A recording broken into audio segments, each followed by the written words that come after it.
শাসক দলের প্রধানের পুকুরে বিষ ঢেলে দিয়েছেন দুষ্কৃতীরা। ঘটনাটি সাবরুম মহকুমায় সাবরুম থানার অন্তর্গত সাতচাঁদ আরডি ব্লকের পশ্চিম হরিণা গ্রাম পঞ্চায়েতের বর্তমান শাসক দলের প্রধান শিখা দাস নিজ বাড়ির পুকুরে গতকাল রাতে দুষ্কৃতীরা পুকুরে বিষ ঢেলে দিয়ে চলে যান। আজ সাত সকালে পরিবারের লোকজন ঘুম থেকে উঠে পুকুর পাড়ের দিকে গেলে দেখতে পান পুকুরের সমস্ত মাছ মরে পুকুরে ভাসতে থাকে।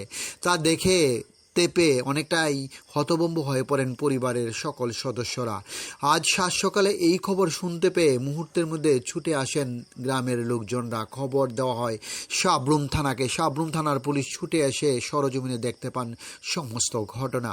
পুলিশ গ্রাম প্রধান শিখা দাসের সঙ্গে কথা বলতে বলেন এবং উনি জানান কে বা কারা পুকুরে বিষ ঢেলে দিয়েছেন তা পরিবারের কোনো সদস্যই দেখতে পায়নি। তবে মনে হচ্ছে গভীর রাতে দুষ্কৃতীরা পুকুরে বিষ ঢেলে দিয়ে চলে যায়। পুলিশ পরিবারের পক্ষ থেকে লিখিত মামলা হাতে নিয়ে তদন্ত নেমেছেন বলে জানা যায়। পরিবারের পক্ষ থেকে জানা গিয়েছে প্রায় 5 কুইন্টাল মাছ নষ্ট হয়েছে। বর্তমান বাজার মূল্য প্রায় 1.5 লক্ষ টাকার উপর বলে জানা যায়। ক্ষতিগ্রস্ত হয়েছে এই পরিবারটি। সাবরুম সচেতন নাগরিকের মধ্যে গুঞ্জন সাবরুমে একই চলছে। ডিউরি রিপোর্ট, খোয়াই টাইমস বাংলা।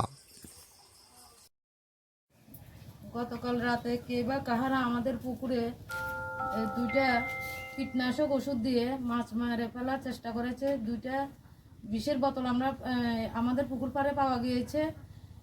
বিষের বোতলগুলোর নাম ছিল নাগরাজ। তাও 250 ml করে প্রায় 500 ml এর বিষের বোতল পাওয়া গেছে আমাদের পুকুর পাড়ে। প্রায় রাত হয়তো আনুমানিক 3টা হবে, ওই সময় ওরা বিষ প্রয়োগ করেছে, যার ফলে আমাদের 4 কুইন্টাল থেকে 5 কুইন্টাল মাছ মারা গিয়েছে। এই মাছ আমরা বিক্রিও করতে পারবো না। এই মাছ সবগুলো মাছ আমাদের পুকুরে নষ্ট হয়ে গেছে। নমস্কার।